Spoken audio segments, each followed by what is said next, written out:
Keadilan ditentukan oleh hasil rapat partai politik. Keadilan ditentukan oleh apa yang akan disogok oleh presiden terhadap orang yang mau mengundurkan diri atas dasar pertimbangan dan kalkulasi politik. Jadi soal-soal begituan yang kemudian terbaca oleh publik sehingga moral support pada hukum berhenti. Nah, kalau saya simpulkan, legal norm kita masih ada, norma legalnya masih ada sebagai black letter of law, hukum yang tertulis sebagai huruf hitam, tetapi social normnya hilang. Padahal kita tahu legitimasi hukum selalu didasarkan pada ada pengakuan terhadap ide ketertiban, ide keadilan, ide kesetaraan. Nah, ide-ide hukum itu sekarang yang hilang, yang di-bypass oleh feudalisme dan ambisianisme. Saya bayangkan misal pemimpin ke depan itu berani mengeluarkan perpu, tapi tentunya dengan mengkonsolidasi dukungan DPR untuk misalnya ngetes ulang, untuk mereview, untuk menseleksi ulang hakim-hakim. Luar biasa kan, dimulai dari hakim agung ya kan, mulai kita pelaporan harta kekayaannya dulu, dilihat kewajarannya, diinvestigasi dan lain sebagainya.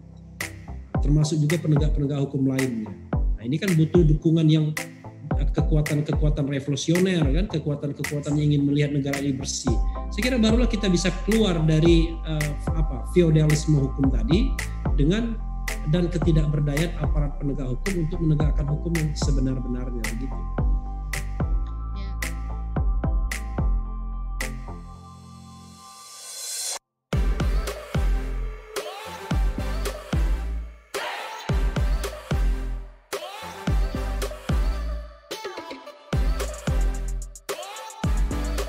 Assalamualaikum warahmatullahi wabarakatuh. Hai sahabat BWM, kembali kami hadir kali ini melalui Zoom tanpa mengurangi kualitas konten yang cerdas dan mendidik serta berkualitas. Kali ini kami menampilkan narasumber yang sudah tidak asing lagi di channel ini, yaitu Mbak Suryani Motik, seorang pengusaha wanita yang sukses. Kemudian tampil perdana di channel ini yaitu Bung Refli Harun, dan yang ketiga adalah tokoh yang selalu hadir dan kehadirannya selalu ditunggu-tunggu di channel ini yaitu Rocky Gerung. Pembahasan yang akan dibahas kali ini adalah mengenai masalah hukum di Indonesia. Selamat menyaksikan. Wassalamualaikum warahmatullahi wabarakatuh. Baik, terima kasih bertemu lagi dengan Bung Rocky Gerung. Dan kali ini selain sama Bung Rocky Gerung, saya juga ditemani oleh adinda saya, Refli Harun. Wis. Baik, ini adinda. Memang adinda, kita masuk pelan Palembang kita. Oke kakak, aku juga. Wong kitoin juga dong. Wong kito galo. Iya. Kita mau bicara soal masalah-masalah hukum, masalah-masalah lembaga peradilan. Saya ingin memulai, mungkin saya ingin bertanya, apa kalau ada statement ke Adinda Refli nih, ke Refli dulu ya. Ada orang bilang begini, di Indonesia tuh kelihatannya susah sekali ya mencari soal-soal keadilan begitu. Kemudian padahal kita tahu persis lembaga peradilan itu atau lembaga-lembaga yang menentukan nasib seseorang itu bagian akhir dari orang upaya mencari keadilan. Tapi di Indonesia kelihatannya masalah gitu. Nah, kalau ada statement seperti itu, sebenarnya yang masalah apakah lembaganya atau orangnya? Mungkin saya ingin tanya ke Bung Refli dulu. Waduh, pertanyaannya langsung berat. Jadi kalau kita umum aja ya, kan kalau kita bicara hukum itu ada 3 kan. Ada yang namanya substansi hukumnya, ada yang namanya kelembagaan hukumnya termasuk orangnya ya, ada yang namanya budaya hukumnya. Nah, menurut saya kita 3-tiganya bermasalah nih kayaknya, ya. Substansi hukumnya bermasalah. Contoh misalnya Undang-Undang ITE. Kita nggak bisa mengatakan ITE itu hanya soal penerapan, itu soal substansinya. Karena mudah sekali mengkategorikan orang menghina, ya kan, menyebarkan kebencian. Nah, jadi karena rumusan itu sendiri sangat subjektif sudah. Lalu kemudian kalau kita kaitkan dengan institusinya, termasuk penegak hukumnya, ya bermasalah juga. Ya, jadi law enforcer-nya juga saya kira bermasalah. Apalagi kalau law enforcer-nya sudah bermain kekuasaan ya. Apalagi kemarin misalnya dalam kontestasi pilkada, pilpres, kelihatan betul penegak hukum itu banyak dilibatkan dan banyak melibatkan diri ya. Jadi banyak dilibatkan dan banyak melibatkan diri. Karena kita tahu bahwa investasi politik bagi calon pemenang itu penting. Kalau dia dianggap tidak berkeringat seperti Bung Rocky kan nggak berkeringat, ya nggak mungkin lah ditarik ke istana. Atau yang sudah di istana kalau nggak bertarik, nggak berkeringat ya dipecat juga ya kan. Apalagi suka mengkritik ya. Nah yang ketiga legal culture. Legal culture itu budaya hukum. Menurut saya budaya hukum kita bermasalah juga ya. Karena kita ini menurut saya rasanya institusionalisasi ketaatan itu tidak dibentuk dari hukum. Jadi lebih mengandalkan peran-peran yang tidak ada enforcing mekanismenya seperti ya agama, ya ini mohon maaf ya, agama atau adat istiadat, kesusilaan dan lain sebagainya yang penegakannya itu sangat tergantung dengan kerelaan. Jadi tidak ada enforcing mekanismenya. Beda sama negara-negara barat terutama misalnya yang sangat menekankan hukum. Jadi mereka itu nggak penting sopan, nggak penting apa, yang penting taat hukum. Kalau kita terbalik, boleh kalau kita yang penting sopan, yang penting ngikuti norma kesusilaan, norma agama, tapi melanggar hukum dibolehkan. Paling gampang melanggar hukum dibolehkan itu kalau kita berlalu lintas ya kan. Ada lampu merah, kita embat, ada busway, kita embat juga. Nah itu kan bagian dari legal culture menurut saya ya. Jadi kalau menurut saya sehingga jalan keluarnya kalau mau diperbaiki ya 3 ini harus diperbaiki. Nah, tapi ada tambahan sedikit. Dalam era reformasi ini ya, memperbaiki itu kan kita harus membutuhkan yang namanya strong leaders ya, strong leader lah. Kalau leaders kan banyak ya, strong leader. Saya mendambakan misalnya dari sisi eksekutif. Ketika presiden itu memilih seorang katakanlah penghulu hukum ya, entah itu di kejaksaan, kepolisian, dia tinggal ngomong aja, ibu kalau ibu ya, bapak saya angkat sebagai jaksa agung, sebagai kapolri atau sebagai apapun, dan saya minta 1 tahun selesai, paling tidak kelembagaan itu harus bersih, kan kira-kira begitu. Nah, kalau kita mau membersihkan proses penegakan hukum sementara lembaganya sendiri bermasalah, sulit bagi kita. Nah, kan setelah itu baru kita torpedo cabang lainnya yang juga kadang-kadang bermasalah, yaitu cabang kekuasaan yudikatifnya. Kita tahu bahwa susah sekali mencari hakim yang jujur barangkali ya, susah sekali mencari penegak hukum yang barangkali on the right track ya, yang kafah itu kan susah. Susah sekali cari lawyer yang kira-kira tidak tergiur untuk menyuap, kira-kira begitu ya. Nah ini saya kira persoalan yang kita harus address untuk di tahap awal.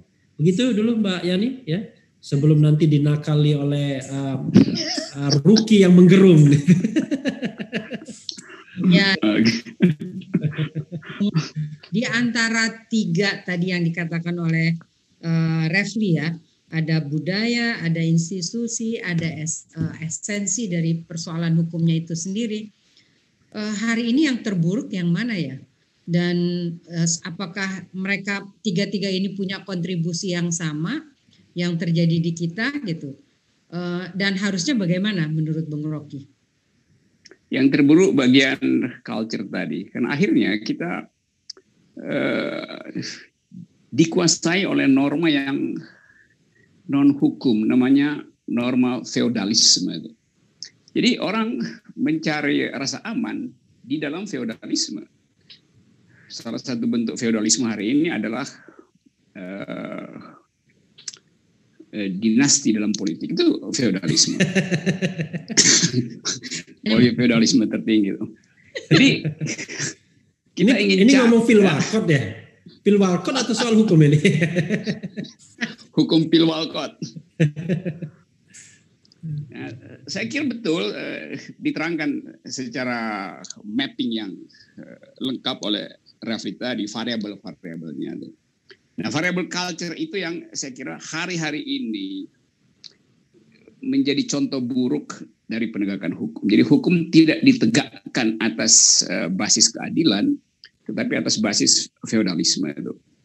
Kan kita tahu Dewi Keadilan itu matanya ditutup supaya dia tidak melihat politik, supaya dia tidak melihat feodalisme, supaya dia tidak melihat dinasti, supaya dia tidak melihat uang, supaya dia tidak melihat rapat partai politik. Itu maksudnya kenapa Dewi Keadilan ditutup matanya tuh. Supaya dia tidak melihat hal-hal yang non-legal gitu. Supaya dia hanya mampu bicara bukan melihat. Nah, kalau dia ditutup matanya, maka dianggap dia akan mengucapkan keadilan, Tapi sekarang matanya ditutup, mulutnya disumbat. Kan Dewi Keadilan kan begitu kan, kita siksa dia. Bukan kita sebetulnya, disiksa oleh mereka yang ingin menegakkan hukum dengan cara feodalistik tadi. Jadi Dewi Keadilan matanya udah ditutup, tidak supaya dia imparsial, supaya bisa mengucapkan keadilan. Sekarang dia nggak bisa mengucapkan karena disumbat oleh feodalis mulutnya. Dia pakai masker sekarang tuh. Nah, itu yang jadi soal kita sekarang. Sehingga kalau kita relevansikan soal ini dengan hal yang lagi jadi today's politics, kita mengerti mengapa permainan politik akhirnya membuat kita tidak lagi percaya pada hukum gitu. Karena orang mau mencari kepastian bukan pada hukum lagi, tapi orang mau cari kepastian pada dokumen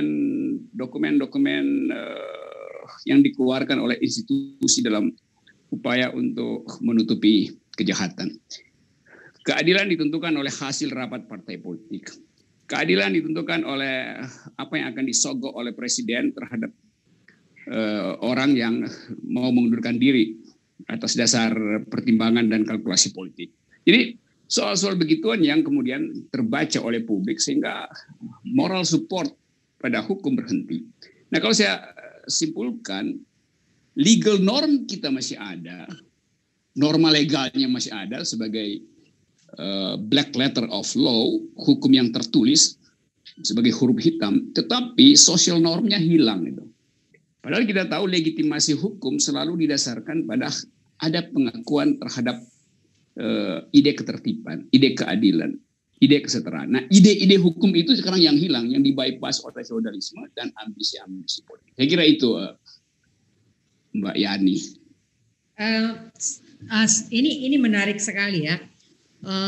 Kita tahu bahwa budaya itu merupakan atau cerminan dari value, ya, sistem nilai yang oleh apakah itu lembaga, seseorang atau suatu negara. Kemudian yang diterapkan dalam norma-norma dan barulah muncul dari budaya. Apakah value orang Indonesia seperti itu? Gitu. Padahal kita tahu misalnya reformasi kan dibuat atau ketika terjadi reformasi 98 sebenarnya ingin menghilangkan feodalisme itu gitu. Nah, kalau tadi Bung Refli mengatakan ini masih hidup di Indonesia, apa yang sebenarnya terjadi? Kenapa tetap tidak ada perubahan dalam sistem nilai yang ada? Padahal semangatnya pada 98 kan semangat perubahan gitu. Ini saya ingin tanya ke Refli mungkin dulu. Ya, jadi menurut saya reformasi 98 itu tidak tuntas, tidak kafa ya. Waktu itu saya kan tidak terlibat, yang terlibat kan Rocky Gerung. Yeah. Saya waktu itu masih pekerja biasa, jadi nggak punya track record. Ketika reformasi itu sudah melengsarkan Pak Harto dan tampil Habibie, ya, kan sebenarnya pergantian orang saja. Sistem-sistem pendukungnya, instrumen pendukungnya, paling tidak instrumen pendukungnya waktu itu kan ABG itu, bukan anak baru gede ya, tapi ABRI, birokrasi dan Golkar itu kan tidak ikut dirontokkan, bahkan mereka ikut cawe-cawe, ikut berkompromi, ikut dalam partisipasi dalam membentuk pemerintahan yang baru. Jadi di Presiden Habibie terlibat. Kemudian di pemilu tahun 99 masih menang nomor 2 minimal, lalu kemudian masih juga diberi kursi kan. Kita lihat di DPR kan masih 38 kursi ya setelah pemilu 99. Jadi ada institusionalisasi baru yang tidak terbentuk secara benar. Jadi ibarat bayi lahirnya itu barangkali nggak sempurna bentuknya, belum berbentuk manusia. Karena begitu Pak Harto turun, Habibie naik, langsung terpecah suara-suara perubahannya itu kan. Ada yang sudah merasa cukup dengan Pak Harto turun, ada yang merasa kita harus tuntaskan reformasi. Saya ingat tuh teriakan Budiman ya, waktu dari penjara sempat disut Budiman Sujatmiko, karena waktu itu kan kita tahu dia sempat dipenjara karena perkara politik. Itu dia mengatakan sambil kalau nggak salah dia goyang-goyang pagar, ini bukan reformasi yang sesungguhnya katanya kan begitu ya. Tapi nggak tahu sekarang dia sekarang kayaknya sudah puas dengan reformasi. Kalau berdasarkan debat dengan Bung Rocky kan kelihatan dia puas karena sudah part of the government ya kan, part of the state. Nah, karena itu menurut saya kita kehilangan seperti itu. Contoh misalnya politik lustrasi ya. Lustrasi itu harus kita bedakan antara rezim masa lalu dengan yang sekarang. Betul-betul dibedakan. Misalnya harusnya ada putusan pengadilan biar ada rule of law-nya yang melarang misal ya, melarang Partai Golkar untuk aktif selama 5 tahun misalnya, di ban. Lalu kemudian ban aktivis-aktivis yang dulu terlibat dalam otoritarianisme, bukan aktivis, politisi-politisi yang terlibat dalam otoritarianisme Orde Baru. Kemudian juga menonaktifkan tentara-tentara yang kemudian terlibat di dalam otoritarianisme Orde Baru. Barulah clear. Cuma memang saya pikirkan kalau itu yang terjadi bukan lagi reformasi, mungkin revolusi. Korbannya mungkin lebih banyak lagi. Tapi ya akibatnya dengan separuh-separuh seperti itu, kita lihat bahwa masih banyak anasir-anasir Orde Baru itu kemudian masih bisa eksis sampai sekarang. Tapi yang lucunya juga, orang yang hidup pada era reformasi juga jadi Orde Baru juga dia. Kita tahu kan misalnya ada pemimpin yang barangkali reformasi 98 nggak tahu sama sekali di mana tempatnya, di mana alamatnya ya, nggak tahu juntrungannya. Tapi ketika memerintah, paling tidak menurut Freedom House, kita kok jadi partly free, jadi separuh bebas. Padahal amanat reformasi adalah harusnya kan kemerdekaan kita yang keberapa kali itu ya, mungkin kemerdekaan kita yang ke-3 kali ya, setelah tahun 45, tahun 66, dan kemudian tahun 98 itu.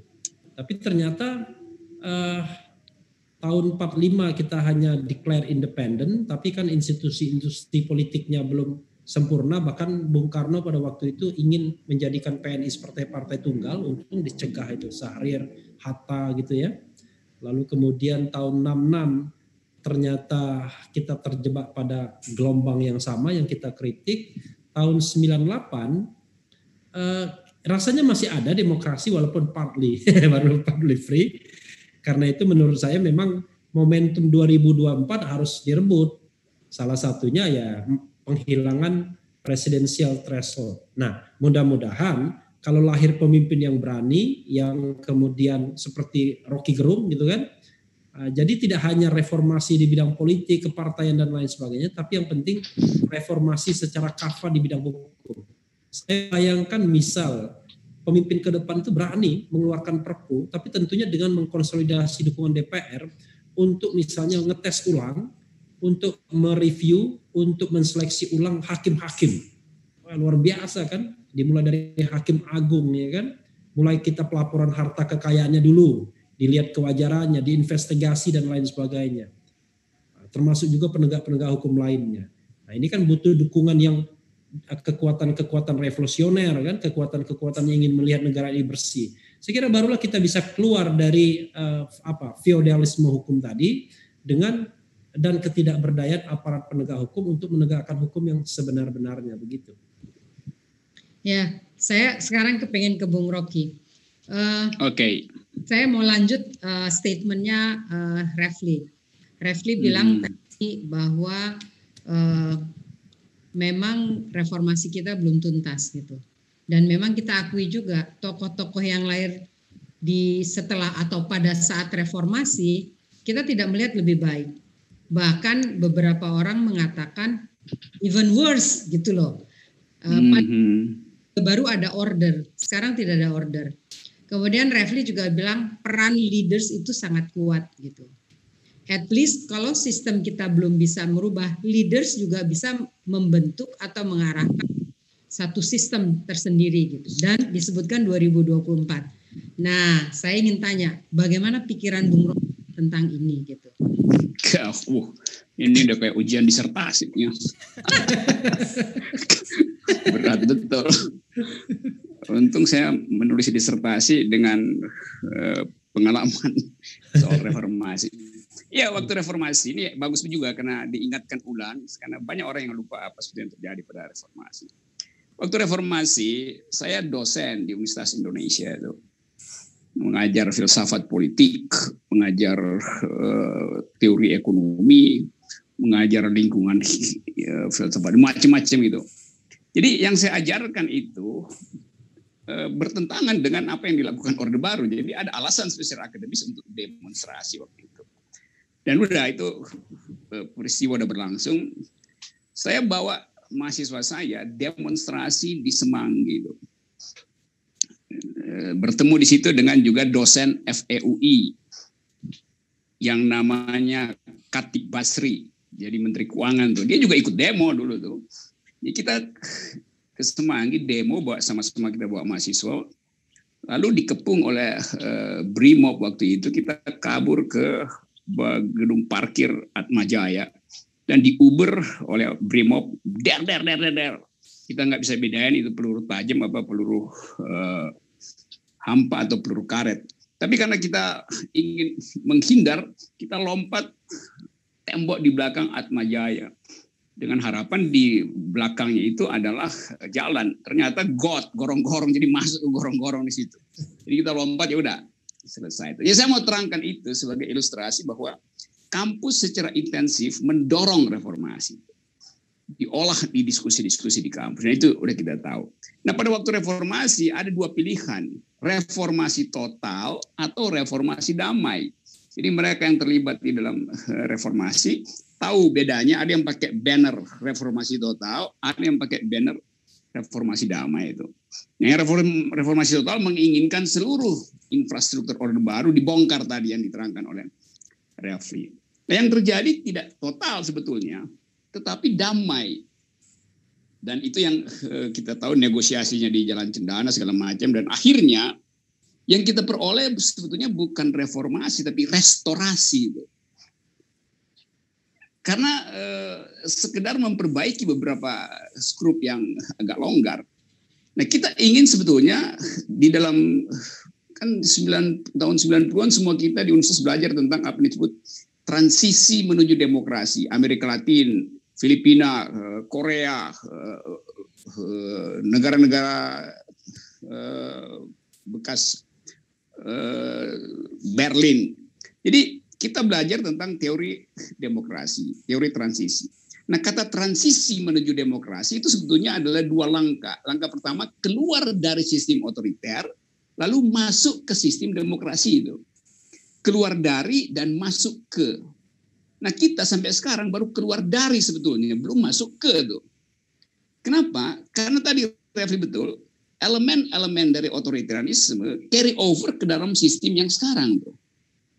Jadi bahkan tokoh-tokoh militer masih carry over ke dalam sistem reformasi. Jadi kita belum keluar sepenuhnya dari halaman Orde Baru. Kita baru keluar dari rumah Orde Baru, tapi juga masih di halamannya tuh. Belum menyeberang ke rumah demokrasi. Karena itu masih ada orang yang menganggap ya sebaiknya balik ke rumah awal. Kan masih begitu yang terjadi kan. Jadi benar bahwa yang terjadi bukan reformasi total atau apalagi kita mau sebut revolusi. Dulu kita ingin revolusi sebetulnya, mahasiswa seluruh Indonesia menginginkan revolusi. Karena mengubah satu sistem yang otoriter harus dengan cara yang kualitatif. Jadi berubah secara kualitatif dari sistem yang otoriter ke sistem yang demokrasi. Itu perubahan kualitatif. Bukan perubahan kuantitatif. Itu bedanya. Perubahan kualitatif artinya berubah kualitasnya. Sama seperti reaksi kimia, dia berubah kualitasnya. Yang terjadi cuma reaksi fisika, kuantitasnya yang berubah. Perubahan secara kuantitatif. Nah, itu yang kita hadapi sekarang. Culture yang tadinya feodal, yang harusnya diselesaikan pada waktu reformasi, justru carry over ke dalam sistem reformasi. Culture yang pelintat-pelintut, culture yang sogok-menyogok, culture yang transaksional, masih kita hadapi sekarang. Jadi kalau kita mau katakan, mengapa kita keliru? Karena reformasi tidak menghasilkan perubahan yang kualitatif, hanya perubahan yang kuantitatif. Nah, kita ingin agar supaya momen itu diulangi sebetulnya. Dan sekarang ada gejala yang sama, yaitu political decaying, pembusukan politik, tadi feodalisme lanjut. Jadi value yang buruk dari Orde Baru masih diterbitkan ulang di sini justru oleh mereka yang menganggap diri udah reformasi. Kan dinasti politik itu tradisi Orde Baru tuh. Penunjukan atau memanggil pejabat ke istana untuk urusan keluarga, urusan pencalonan anak segala macam dalam politik kan itu bukan tradisi demokrasi kan. Jadi tidak bisa dibedakan antara sifat egaliter dari birokrasi atau biasa disebut dalam teori sifat Weberian dari birokrasi dan sifat patrimonial dari politik. Jadi suasana di istana masih patrimonialistik, yaitu mengandalkan feodalisme dan bukan birokrasi yang Weberian yang rasional. Nah itu soal ini, sorry ini kita terangkan secara agak teoritis karena saya partner saya dua-duanya pengajar, saudara Refli adalah akademisi, Suryani juga adalah akademisi publik karena mengajarkan hal-hal konseptual dalam semua talk show. Jadi saya kira itu poinnya itu, bahwa kita belum berhasil untuk memperlihatkan perubahan kualitatif dari sistem otoriter ke sistem demokrasi. Kita masih hidup dengan culture patrimonial. Patrimonial artinya pater, orang yang dituakan itu menguasai politik. Dia dituakan karena jabatan, karena otoritas, bukan karena rasionalitas birokrasi atau kemampuan dia secara teknis. Jadi soal-soal itu. Nah sebagai contoh misalnya, betul tadi juga Refli jinggung, kalau kita bertemu dalam satu forum publik, begitu ada pemuka agama di situ, maka seolah-olah value dari pemuka agama itu lebih tinggi daripada value yang hadir lain di situ. Begitu disebut ada ustadz ini hadir, ada romo ini hadir, maka hubungan kesetaraan itu berhenti, langsung ada hierarki yang semi feodal di situ. Walaupun sifatnya tentu adalah keunggulan moral, seolah-olah ada keunggulan moral. Kalau ada guru besar di sebuah percakapan, tiba-tiba seolah-olah dia yang menentukan isi pengetahuan tuh. Nah, soal-soal begitu yang kita sebut sebagai mengganggu kesetaraan hidup warga negara. Warga negara hanya diatur berdasarkan ketaatan bayar pajak. Kan cuma itu haknya kan. Karena ada banyak guru besar yang otaknya kecil juga kan. Kalau Refli otaknya 2 kali besar. Tapi saya tidak besar kepala. Banyak besar kepala sekarang kan. Demikian juga banyak pemuka agama yang sebetulnya juga punya problem dengan status moralnya itu, tapi kemudian diangkat oleh kebutuhan sehingga menjadi seolah-olah panutan. Nah semua ini terjadi karena tadi itu kesetaraan warga negara tidak diatur oleh hukum, tapi diatur oleh hierarki kebudayaan yang buruk sebetulnya. Hierarki kebudayaan bagus kalau di wilayah privat. Kalau di wilayah publik, hierarki kebudayaan itu menghambat demokrasi itu. Karena kita mesti bersopan santun dengan orang yang seolah-olah kelebihan moral, tapi sebenarnya kekurangan akal. Terima kasih.